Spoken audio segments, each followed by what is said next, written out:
I'm just a fan. Like I've been listening to your guys' for a couple months now. And when I got the opportunity to interview you, I'm like, oh, hell yeah, let's go. Oh, that's really cool. Cool. Oh, that's cool. Don't send me it. You keep it. Well, I would say, I would even say that when it was just the three of us, it wasn't even really a band yet, if you know what I mean. I think it was just three guys jamming, working towards a band. So it wasn't really the case that Flo joined a band. She rounded off, it became a band when she joined, if you know what I mean. Yeah.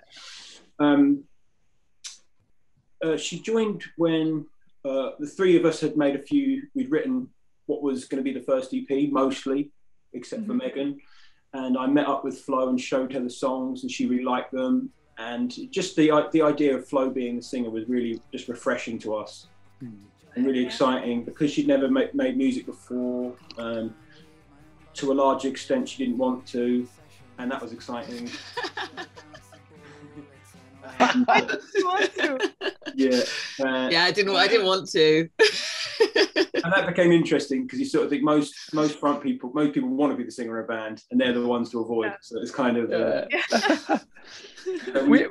We spoke a bit about this the other day. Like the likelihood of this not happening was much greater than it actually happening. Yeah, it's kind of a miracle that it happened.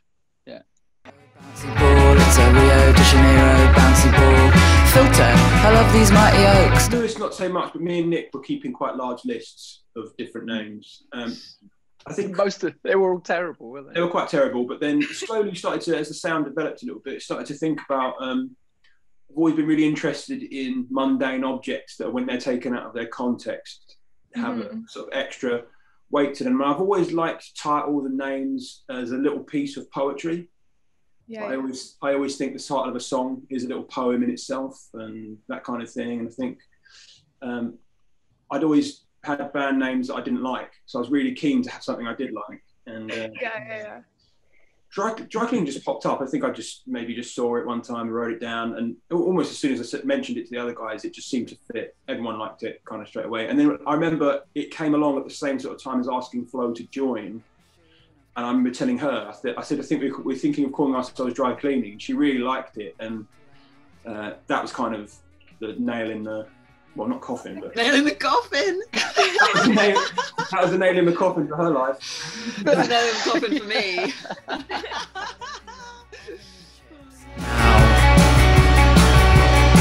It's a Tokyo bouncy ball, it's an Oslo bouncy... Good question. We made it very quickly. Yeah. It was something that came together very fast. Generally, the process we use is that me and Flo collect images. And then in those early ones, it tended to be me that sort of just laid them out and stuff like that. And I just did the typography really quickly. It took 20 minutes, almost like as an example of how easy it could be. Oh. So like, it was... You sent a blue one through at first. Yeah, the blue one. Yes, it was blue. A few different versions, yeah. But also it was meant to be for a tape. Yeah. Like that's why it looks how it looks. It was meant to be, we thought we were going to put out a tape. Yeah, well remembered. For some reason, I don't know if that was actually on the cards or if we were just like aspiring to put out a tape. Oh no, that's why it looks like a tape design, right? Yeah. Like a flattened out tape. Yeah. Kind of Lewis had just been to Japan, and he'd found the image of dry cleaning sign in Tokyo with the Japanese script, and we really loved that. And so it's one of those things where I think when we do artwork, things just fall into place. You know, we're not really it's not super engineered. We just let things fall into place, and someone's got to do the job of just laying it out. You know, so it's kind of just like mixing and matching. Yeah. I actually found, I was looking for something in our email inbox the other day, and I found the email from a very small French label who had offered to put out that EP as a tape. That's it. That's right. In a very kind of laissez-faire way. Like it was just like, yeah, we'll put the tape out. Like, and that was kind of, it's funny because that was kind of the limit of our ambition at that point as a band. It was like, these guys will put it out on a tape. Cool. Like, you know, we were really excited by that. that prospect. Yeah, so that's why the artwork came about that way. And we did end up releasing some of the first EP was available as a tape for a very short time. So they are out there somewhere. Do everything, feel nothing. It's a good question. Yeah, it's a good question. Sorry, Nick. No, go on. I'm just going to garble my way through a made-up answer. So if you've got something you can actually say, yeah. I think post-punk to us is like it's an important genre. Like I think Lewis made a really great point the other day in another interview that the original meaning of post-punk seems to have been lost somewhat. I think like post-punk really was a reaction to punk in that it was very stylistically narrow. And that when the original post-punk bands came along, they were chucking in all sorts of things, and none of them sounded the same. So you had ESG, who had like a sort of proto hip-hop disco sound. Yeah. Then you had like bands like the Pop Group, who sounded like funk, disco, all things chucked into a blender. So post-punk in the original sense sounded to me like it was bands just chopping up all sorts of genres.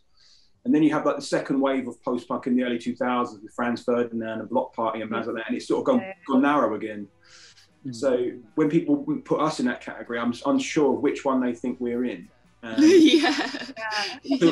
I think to us, post-punk is one genre of music we're really interested in. So for us to sort of be in that umbrella is kind of, it's not wrong, but it's just only a part of the story. We're probably more interested in things like rap music and Americana and folk music and metal and things like that. So it's just one of the things that we're interested in, I think.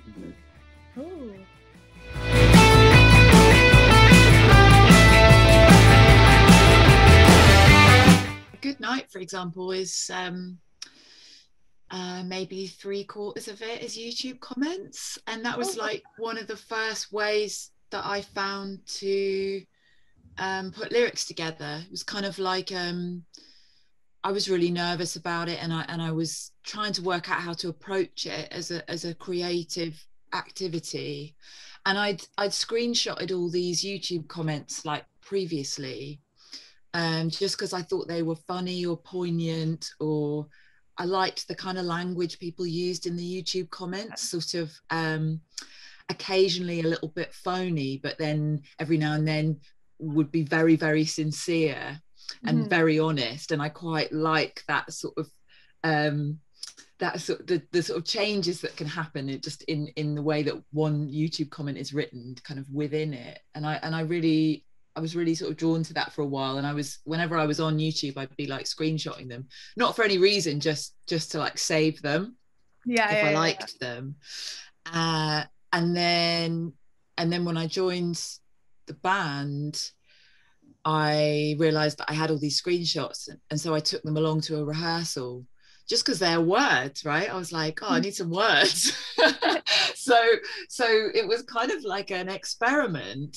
And when we wrote and recorded that song, I had no idea anyone would ever hear it. Do you know what I mean? Like we were just in a garage, like that can't be overstated. Like we really, when we wrote those first songs, the idea that they would ever be played on the radio would have seemed insane to us at that time. So it's kind of almost like a little private experiment that became very public. So yeah, I have done that, but it's something that I used once, but I don't really, it's not a recurring sort of theme, the YouTube comments in particular, but yeah, I have. Pat dad on the head, alright you big loud mouth.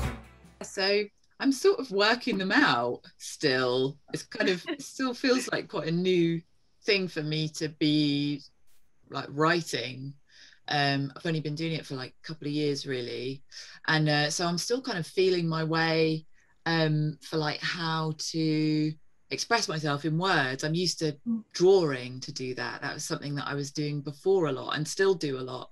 But yeah, writing is a new thing for me. And yeah, it's interesting to try to find new scope or new ways to sort of like provoke yourself to have ideas that are in words. It's kind of weird. It's like sometimes I like recently, especially over lockdown last year in London, I just would have a notebook and I would write a subject, like a title at the top of each page, and it would just be something very straightforward like grapefruits, or it would be like The Neighbours, or it would be like TV, and then I just make myself write about that subject for a whole page, and then go in and take 2-word, 3-word fragments out of that as a way of generating writing. But yeah, I'm sure, you know, maybe I won't do that for very long. It's just I'm sort of on a bit of a journey with it, to be honest. Yeah. I think generally across the whole band, one of the sort of defining characteristics of our writing process of the whole band is the fact that even when we're on our own and we're sort of noodling away, collecting different fragments of things, like it's a guitar, or Nick will go and record he did like a whole bunch of drum loops on his phone and stuff like that. When we come back together, we jam. Oh, okay. It's like a collective activity of playing. Yeah. And I don't mean that in a music sense, playing. I mean almost like in a childlike sense. We're just exploring and kind of just jamming and listening to each other and like responding to each other. And I think that it's a really good process, because then you can just chuck things in and there's no responsibility for it to work. You just chuck it in, see if it works. It might trigger someone else to think of something that you like, even though you don't like what you just did. So it's kind of like, you know, I think playing is a really big part of how we write it. You keep it. Weekends can't open the door. We are still on lockdown, yeah. But I don't know, man. The UK government really really didn't put a foot right from the word go.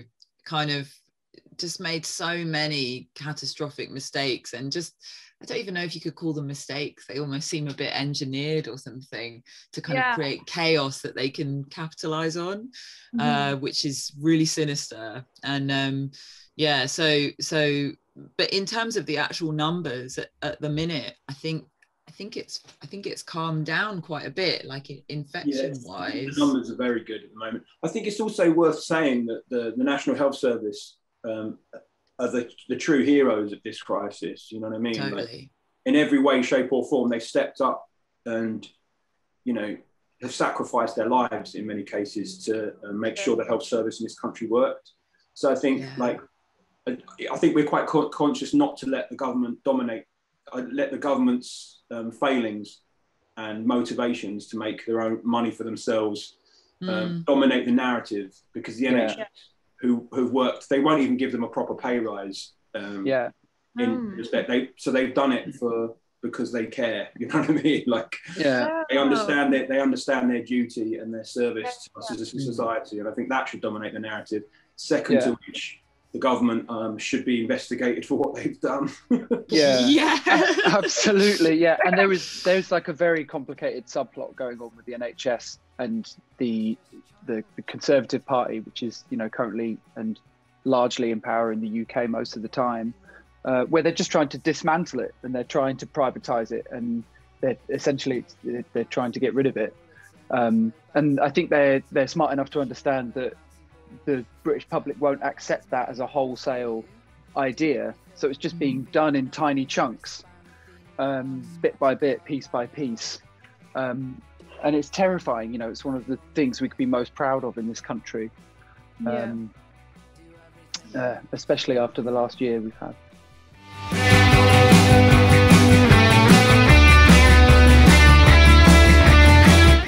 We've been writing a fair bit, actually. We've been jamming a whole bunch of new ideas. I think we're quite a good band in terms of we always just work to whatever the circumstances are. We try and make those productive. If there's a limitation, we try and work with that. So there was a period where we couldn't see each other at all, so we passed around a recording machine, a 4-track Tascam recorder, and just literally passed it through a car window and then drove off, you know, and that was productive. We you know, that actually influenced the sound of the album quite a bit. In an unforeseen way, you know. So I think we're quite a good band at understanding that if there's not much time, we'll just make what use of time we have, you know. So we have managed to keep together. We've talked to each other every day in one way or another, every single day. So it's kind of, we have been in contact completely. It's just Heck yeah, that's good. It has been frustrating at times. I think generally the outcome, looking back at the year, has been really positive. But there have definitely been moments where, you know, you sort of, there was definitely a time when we were absolutely ready to get back to rehearsing in the same room together, and then another lockdown came in, and it really kind of floored us just after Christmas. It was like it was a bit of a blow, and then you just have to adapt and deal with it. It feels like there's light at the end of the tunnel now, certainly. Don't send me it. Oh my God. Good question. Oh my God. As a band, Could be individually. okay, individually. I'll give it to me. Oh, goodness. Whoa. This is not something I spend a lot of time thinking about. Isn't it? Oh my God, it's all I think about. I think my biggest fear is something I experience quite often is when I'm not the best technical guitarist, and there's times when I push a pedal on my pedal board and it just doesn't work, and there's just absolute silence. And we did a gig in London about a year ago now, and it happened pretty much straight away. And in front of about 800 people, it was just silence from me. And it was just like, you feel like all your clothes have evaporated. Oh my God. That's also my biggest fear. Tom's pedal's not working. No. Do you know what? The thing I worry about the most is these two will tell you that I prepare for almost everything to a really silly degree. Like I'm a real preparation hound. And I think my biggest fear is forgetting that I have to do something and then having to rush and not having had my time to color code everything and organize everything and put everything in the right separate bags. Like that's definitely one of my big fears. Yeah, it's a weird one, that. I think because you guys are saying stuff that kind of relates back to the band, and I think that's probably, it's really easy to kind of digress and think about being eaten by sharks or something, but like, yeah, you should just say death. Fear of death. Yeah, come on, that's really what it is, right? I mean, something like it. Well, no, I think what it does kind of all relate back to something that's like our experience over the last year or two has been like this really good thing has happened to us, and it's kind of hard to comprehend sometimes, and a lot of the time you kind of process that by worrying about what would happen maybe indirectly if the band were to evaporate, or if the opportunity were to be taken away from you. Like in a weird thing, you're like, what if it was all a dream? It would be really bad. Yeah. As well, and that's kind of like, we're in this sort of state of like suspended animation almost, where we can't go out and play shows or anything like that. I think the moment where we can kind of go and experience, it's such, like you can't replace the experience of playing live music. And I think we're all super excited to go and do that in places we've never been, and like to bigger audiences that we've never experienced before. And the idea that would, like, we would not be able to do that for whatever reason, if like COVID were to just go on indefinitely and no one was there to play music again. Can you imagine? So like all of that and sharks. Yeah. So we're playing on a raft in the sea somewhere. My pedals won't work. And the pedals don't work. And I haven't been told that we're doing it. I've been told 10 minutes before that we have to do it. I had to colour coded the life jackets, and now there's a shark. It's fair to say that throughout all of this, Lewis would be absolutely fine. What are you guys worried about? That's true. Yeah. Lewis is fearless. There's a shark, I'll get a drink. He actually has no fears. To make a ceramic shoe, and I've come to smash what you made. I've come to learn how to mingle. Sure. I mean, stage fright is like a real thing, right? It's definitely scary. I've never performed and not felt pretty nervous. I think it would be quite weird if I didn't. But I think it's probably the same for all of us. I don't know. Do you guys all get stage fright at do you all? all get nervous? 100%. I think we you get the butterflies, you get this nervous energy, very difficult to get rid of. You have this creeping thought that there are lots of people watching you, and there's nowhere to hide. There's only 4 of us. We all do different things. There's nowhere to hide in the sound at all. And yeah, like technical issues are just, they haunt my dreams. Yeah. I never used to get. Do you get nervous, Nick?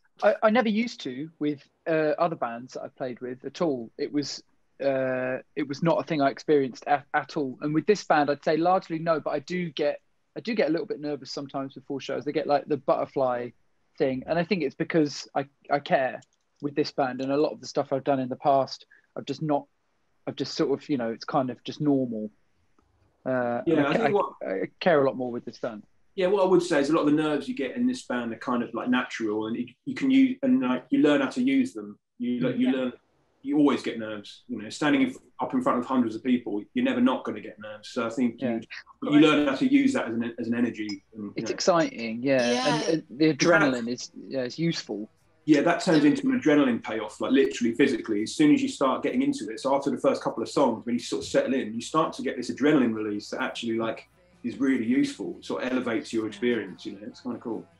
Yeah, if there were no nerves, there would be nothing to react against and not very much to express in a way. Like, what would you be expressing if it wasn't your feelings about being where you were, good and bad? It's kind of like, I don't really know what you would use for the performance if you didn't feel that way. I'd be a bit stuck. I'd probably just, I don't know what I'd do.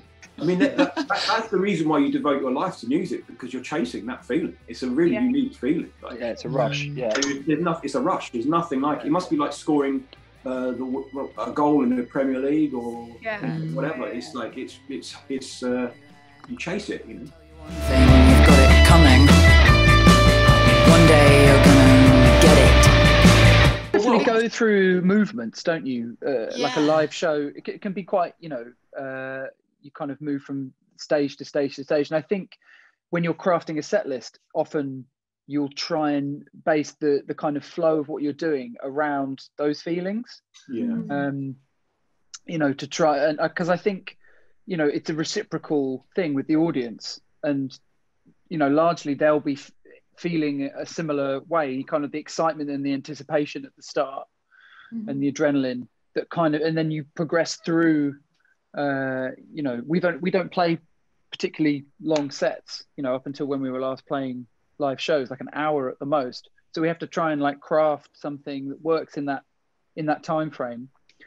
And anything can happen, you know, like Tom was saying. I would say that largely, like, it's still elusive, even when you're playing a lot of shows in a lot of time. You know, it doesn't always happen. Like, a lot of it is you're still too aware of you're too aware of where you are. You're too aware of where you're playing. It's still rare that you transcend all of that and go into that space. It's easier with a longer set because you've got more time to do it in. Like, sometimes you start to get that transcendent feeling halfway through or towards the end, and it makes up for it. It doesn't always happen straight away. So it's like the longer the set, the more time you've got to get into the zone. You know what I mean? It's why people drink a lot of the time, you know, just to kind of access that quicker. Like lose the self-awareness. You know, that's why people get into that stuff. Be it. You keep it.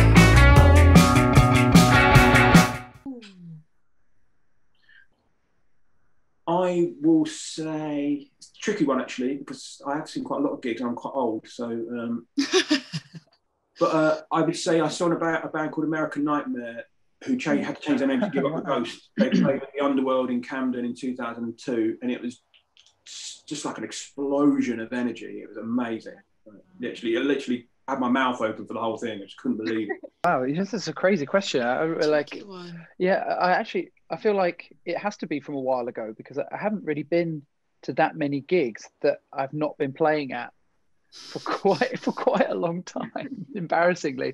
After, like, I saw in 2001 I went to Reading Festival in the UK, which is like a big rock festival full of people around about 16 years old who've just graduated high school, who, it's a bit like Lord of the Flies, they're going absolutely berserk for a weekend.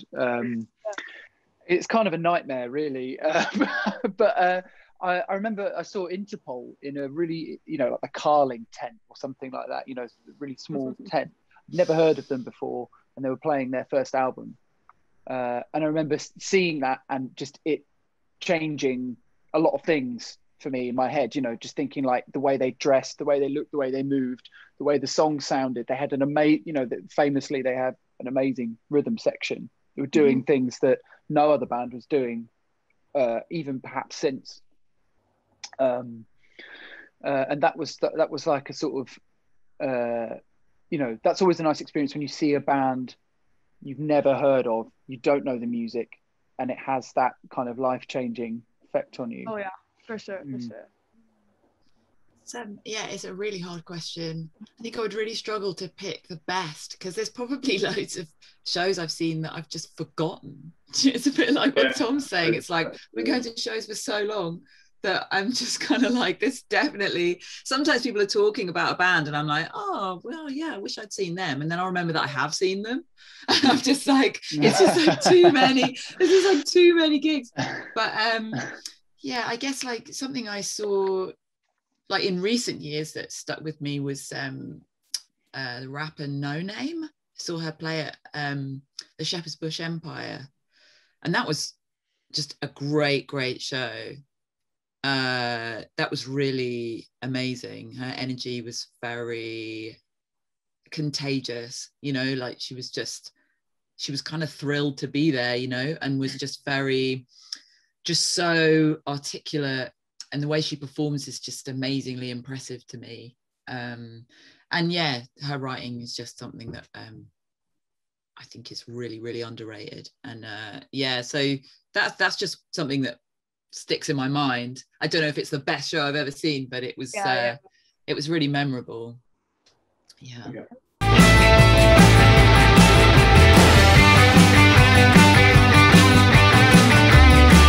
We all live in South London, so it's kind of like the kind of famous bit of central London is all north of the river. And so I suppose it would be kind of, you'd have a more unique experience of London if we were to kind of show you around the kind of places that we tend to go. It's probably also worth prefacing this by mentioning the fact that we're all quite poor in by London. So if you came to London with a bit of money, don't do any of this. I actually have a really good recommendation. I have a really good recommendation. Okay, it's a cafe. It's like a restaurant, I guess. It's called Pueblito Paisa, and it's outside Seven Sisters Tube Station, which is in North London, in a place called Haringey. And it's like a Colombian Bolivian restaurant, and it's amazing. Like I don't think they've reopened. At the minute, they're actually running a campaign to like raise money to reopen and regenerate this little area. They have like a sort of an indoor market that's like for the Latin American community, basically, to kind of gather. And it was sort of under threat right in the lead up to the pandemic. So I doubt the pandemic has helped. But the restaurant itself is amazing. Like the food is so good, and the plates are like it will blow your mind how big they are. Like you could honestly get one and like scrape it into your bag and just be eating it all day. Like it's such an amazing restaurant. Like a horse. just be like feeding on it. Like amazing seafood, like incredible rice. Like it's just it's the best place ever, and I miss it so much. I love it. So yeah, if anyone, look them up, send them some money, do something. It's an amazing place. I guess food is a really big part of, it's like something that we talk about a lot. And I think it's something we're all yearning for at the minute, because all the restaurants in London have been closed for, 4 months or whatever it is. Where I live in Camberwell is really good for food. And there's some really underrated restaurants around here. There's a really nice little cafe in a place called Bonington Square, which is in Vauxhall, just south of the river, and they do a great breakfast there. It's like a really beautiful, like sort of Victorian square with a garden in the middle that's like looked after by all the residents that live there, and it's quite exotic. It's like there's a lot of palm trees and stuff that grow there, and the cafe's just on the corner, just some picnic benches outside. So it's a great place to go for breakfast, and from there you can walk across the river at Vauxhall Bridge, and you can get into sort of like the centre of London really, really quickly, and it's really nice breakfast, nice walk after. And I live in Crystal Palace, and I absolutely love it here. So I'd say the park, but I also think Soho is a really cool area because you can still find little places in it that like aren't well known. And there's one bar in particular. Everyone seems to know it by a different name, because I used to know it as the Secret. Trish's. Like locals it Trish's, but other people. It's like an Italian members only club, but it isn't. You have to sign in when you go in there, and it's underground. And it's like when I was dating my girlfriend, we would. It was the only place that was open till later at night, so we would go there when we were sort of dating, and so it's kind of got a lot of history for all of us in different ways. Like Flo had her birthday there a few years ago. It was my 30th, and I completely embarrassed myself. Yeah. Massively embarrassed yourself, which is very massively embarrassed myself. This is going to sound weird, but I weirdly, previous band me and Lewis played in signed a record deal after someone saw us playing in that place. Oh whoa! And which is ridiculous because it's literally the size of a small kitchen. The bar is tiny. Yeah. It's the kind of bar in London that's not overly commercialised as well. You go to the bar and you get a beer and a sambuca, and the barman will have one as well, just because they're up for it, you know. And I'm pretty sure that it's Trisha that's always stood in the bar as well. She's always there. You know? She owns it. Like a family. I think I've also heard it called. Did you call it It's the New Everista Club. Yeah, I've definitely heard it called that. I've definitely been there. Like you can go there sometimes. Like when I was going there with my girlfriend, there'd be like 2 or 3 other people there, and then you go on another night and it's called something else, and it's absolutely rammed, and you refuse to get in. Oh, whoa! Like, it's mysterious. It's almost like it doesn't exist, and it just appears in people's collective imagination. Cool place. It's true. And then we go do karaoke. I've come to hand wave my own bunk bed ladder in a few short sessions. There's probably a dream festival in Thailand. I think we'd probably be quite happy to Yeah, the answer is Thailand. Anywhere in Thailand. We'd love to come to Thailand. No idea what festivals are like once you leave Europe, basically. Like a non-muddy festival would be incredible. Yeah. Oh, does it get muddy in the UK? Like when you're at the festival, like it does. Yes. Yes. I'm quite. I don't know about the other guys, but I hate camping. I don't like tents at all. So I like camping. I don't like. Right. I don't really go to many festivals for that reason. They're too dirty. Ew.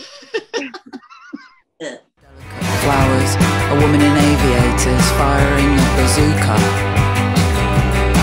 Always looking for new things for sure, absolutely. I mean, I think that's kind of one of the beautiful things about being a sort of full-time musician. You get loads of time to explore, you know. Like when you work in a full-time job, you sort of that love of looking for new music is squashed into your leisure time. But now you have much more time for it. Yeah. It's something Lewis said to me actually when the lockdown first happened, and I was a bit sort of like, I think we were all a bit sort of like, what do we do? We've got loads of time, we can't practice. And he was like, you know, enjoy it. You've got more time than you'll ever have to like listen to new music and explore, you know, watch movies, like soak up all these kind of creative ideas. And that is, I think he said, it's like something he said he'd been reading about Tyler, the Creator or something. It's like every morning he wakes up, it's part of his routine. He'll just like have breakfast, listen to 2 albums he's never listened to before. And it's like, I haven't done exactly that, but it's a really, you know, it's a kind of an adjustment to make that this is now your kind of life. This is your, you know, job, for want of a better way of putting it. But like, it's part of your kind of life to do that now and enjoy it, make the most of it. And I think we've all been listening to so much music the last year and sharing it. You get, I think you get more time to follow some tip-offs and go down little rabbit holes and see what you think of things. I've been, I read, and it was, there's a newspaper here called The Guardian, and they were interviewing the singer from a band called Arab Strap, and he said that he'd been listening to an album by someone called Earth Eater. It's this lady called Alexandra Druchin, and she's got an album called Flames Are Dew Upon My Skin, and I followed that tip off, and I've been listening to that ever since. Actually, it's really weird kind of mythological kind of weird folk music. It's really cool. That's cool. It's really nice, because I do remember the feeling before. You know, when I was still working, when I still worked a job, that kind of thing, where you think to yourself, like someone would send you a radio show or some music, an album, check out this album, and you'll be like, yeah, I'll check that out. And when you kind of almost like, sometimes it felt like you had a really regimented period of time to listen to music. And a lot of the time, rather than checking out something new, you would be like, I just want to listen to something I'm familiar with and that I know. I don't worry about that anymore, because we have a lot of time to kind of do this. It's crazy privilege. It's really nice. I in terms of like things that have come out fairly recently, I really like Mika Levy put out an album at the end of last year, and she's put out another one since actually, but I really like this one she put out called Rough Dog. Yeah, love that album, would really recommend it. I think it's like 20 something minutes long as well. It's like, it's really accessible, and it's just, yeah, it's great. Really like it. Twigs.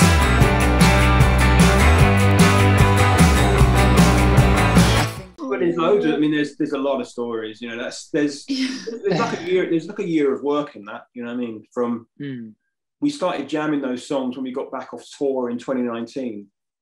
And that followed another period of writing over the Christmas of 2019, and then again in the February of 2020, which is roughly when we had the end of the demos. Then there was the lockdown and all that kind of business that went on, and so there's a lot of time has gone into that, and a lot of work. So then we recorded it with John Parrish, one of our heroes, and that sort of stuff. So can't think of any specific stories. There's so many. It's all just like it was our life for the last year. So yeah. Well, I mean, like the studio we recorded it in is pretty legendary in a way. I really knew nothing about it until a few weeks before we went to record there. But like, you know, like Queen recorded like Bohemian Rhapsody there and stuff like that, which is really like, which almost like in a way, like I think we find it quite funny, because we certainly don't feel necessarily like in that lineage. It almost feels like a bit of a, it's kind of easy to laugh about. Like, I think like Black Sabbath recorded stuff there and things like that. So like that really kind of tickled us in a way. But I mean, it's also amazing, undeniably amazing. But yeah, it's a really beautiful place. It's essentially a studio that's on a farm, and we had beautiful weather the whole time we were there.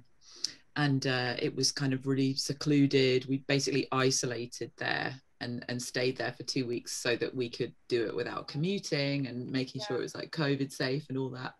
So it was kind of, a pretty amazing time in many ways. Almost the further away we get from it, the more amazing I realized it was. If you know what I mean. It's quite funny that about Rockfield is the studio. It's so funny. I watched Bohemian Rhapsody, the film about Queen, you know, the Bo Rap, the biopic about Queen, and it's great because when they're recording their debut album at Rockfield, there's kind of like scenes, you know, recreated scenes of them doing that, and it's quite funny because, you know, the Hollywood version of like a band recording an album is pretty hilarious. And, you know, and they're all kind of like sat in the studio, you know, kind of sat around. And they're like, what about if I just did this guitar solo here? And then everyone's like, oh, amazing. Kind of the reality of our kind of... the reality of that was me going, how about if I just do this amazing solo? And everyone goes, nah. We're too busy playing table tennis, man. Come get some barbecue. Like that's kind of the... It's quite funny seeing stuff like that. And then, you know, comparing it to your own kind of picture of what you were doing in your head. It's pretty cool. But yeah, Rockfield was amazing, an amazing experience, amazing place to go. Yeah, we were excited for everyone to hear it. It's gonna, been sitting on it for a little while now, so it's like it's ready to fly. We're ready to let it go. You are. No, you are. Let me see your knees, peas rolling.